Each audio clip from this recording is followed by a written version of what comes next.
Hare Krishna. From today we will start with Krishna book reading daily. It's like a bedtime story. Okay, so like because you can, you know, it frees one from the fear of bad dreams, bad omens, fear of sins, etc. So, and also one who recites, one who reads it, the book, how much ever you can, page by page, also daily. What happens is, like while meditating upon Lord Shri Krishna, you will definitely attain his abode without fail, for sure. Okay, let us start with a small Mangalacharan and start with the book reading. Om Ajnanatimirandasya Jnananjana-shalakaya Chakshusmilitam Yena Tasmai Shri Gurave Namaha. Namo Om Vishnupadaya Krishnaprestaya Bhutale Srimate Bhaktivedanta Swaminiti Namine Namaste Saraswate Deve Gauravani Pracharini Nirvishesha Shunyavadi Paschatya Deshatarine Mukam Karoti Vachalam Pangum Langayate Girim Yatkripatam Mahamande Paramananda Madhavam Shri Gurum Dinataranam Shri Chaitaneshwaram. Hare Krishna. Okay, let's start. The name of this book we are reading is The Reservoir of Pleasure, Krishna. Okay, Krishna, this sound is transcendental. Krishna means the highest pleasure. All of us, every living being, we seek pleasure. But we do not know how to seek pleasure perfectly. With a materialistic concept of life, we are frustrated at every step in satisfying our pleasure because we have no information regarding the real level on which we have real pleasure. For the last few weeks, we have been learning that we are not this body, we are consciousness. Not exactly consciousness, for consciousness is actually the symptom of a real identity. We are pure souls, now merged with this material body. Modern material science lays no stress on this. Therefore, the scientists are sometimes misled in their understanding of spirit soul. But spirit soul is a fact which anyone can understand by the presence of consciousness. Any child can understand that consciousness is a symptom of the spirit soul. Now, the whole process we are trying to learn from the Bhagavad Gita. Bhagavad Gita is also called Song of the God, is how to bring ourselves to this level of consciousness. And if we act from the level of consciousness, then we may not be pushed again into the level of this bodily conception. And if we can continue on that level, if we can continue to act in pure consciousness, then at the end of this body, we shall be free from material contamination. Our spiritual life will be revived, and the ultimate result will be in that our next life after leaving this body, we shall have a full eternal spiritual life. Spirit, as we have already discussed, is described as eternal. Right? Why? What is Prabhupada telling in this paragraph? Without the spirit, the spark, without the spirit soul, we are nothing. Correct? Body is only temporary. Even after the destruction of this body, consciousness is not destroyed. Rather, consciousness is transferred to the another body, right? Another body, and makes us aware again of the material conception of life. That's also described in the Bhagavad Gita. At the time of death, if our consciousness is pure, we can be sure that our next life will not be material. Our next life will be definitely spiritual. If consciousness is not pure at the time of death, then after leaving this body, we shall have to take another material body, repeat the cycle of birth and death, right? So this is the process which is going on. This is nature's law. So we have now a final body. The body which we see is the gross body, right? This is just like a shirt and a coat outside which we are wearing. And within the shirt, there is a body, right? Similarly, the pure soul is covered by the shirt and coat. Okay? The garments, the outer garments, dress we see are the mind, intelligence, and the false ego. False ego means a misconception that I am the matter, that I am the product of this material world. This misconception makes me localized. For example, because I have taken birth in India, I think myself Indian. Because I have taken birth in America, I think myself American. But as a pure soul, I am neither Indian nor American, right? I am a pure soul.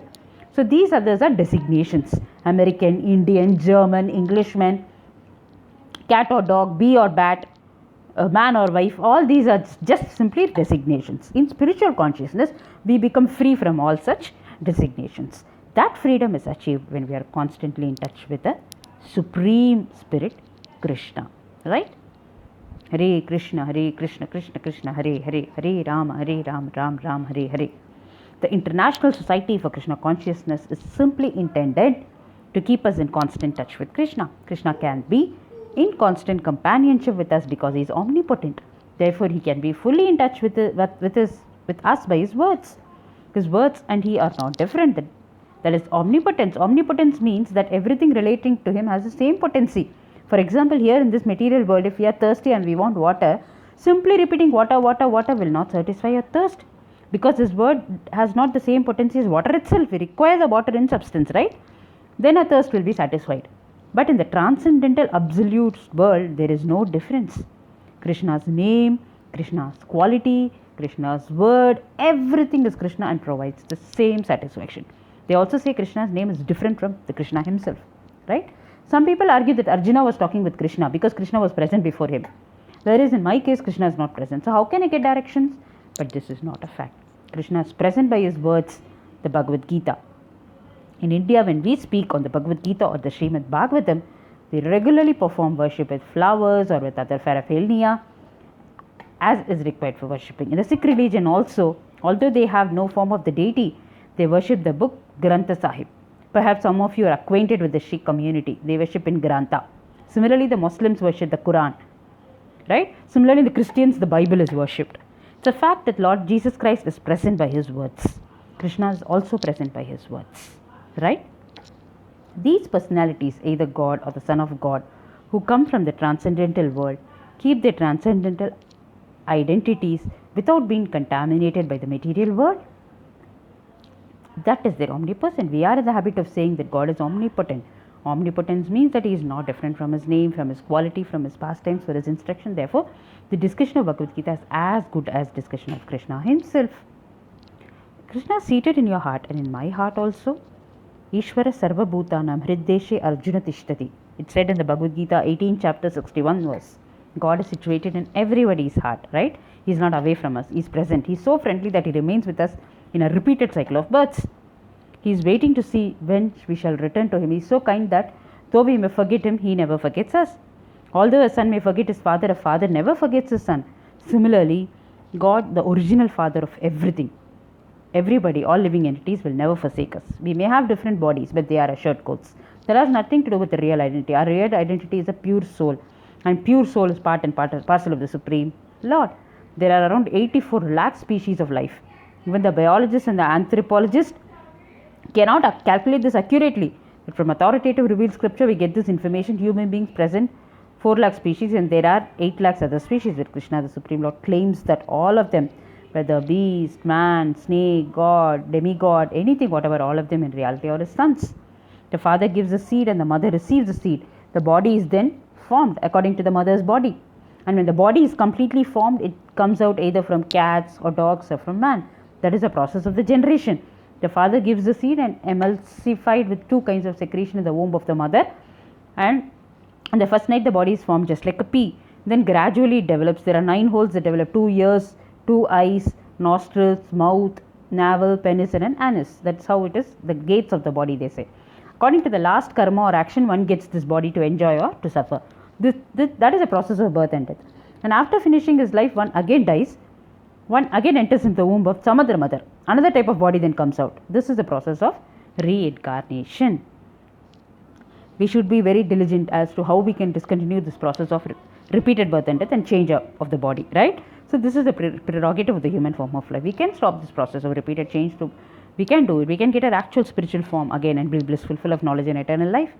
That is the purpose of the evolution. We should not miss this. The entire process of liberation begins just as we can how begins the chanting and hearing. I wish to point out that the chanting of the holy name of the God, Hare Krishna, Krishna Krishna, Hare Hare, Hare Rama, Rama Rama, Hare Hare, and hearing the truths of the Gita is as good as a bodily association with Krishna.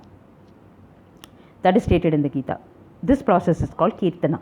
Even if one does not understand the language, still, just by hearing, he acquires some pity. His assets lead him to a pious life, even if he does not understand it has such power. Right? So we can keep, discussing on this. It goes on and on and on and on. We still have a lot of paragraphs lined up. We shall see tomorrow again about the Reservoir of Pleasure chapter. Until then, let me take leave for today. Let us meet tomorrow again night. We can start the spiritual reading tomorrow. Thank you. Hare Krishna. वंचा कल्पतरुभ्यश्च कृपा सिन्धुभ्यैव च पतितानां पावनेभ्यो वैष्णवेभ्यो नमो नमः. श्रीला प्रभुपाद की जय.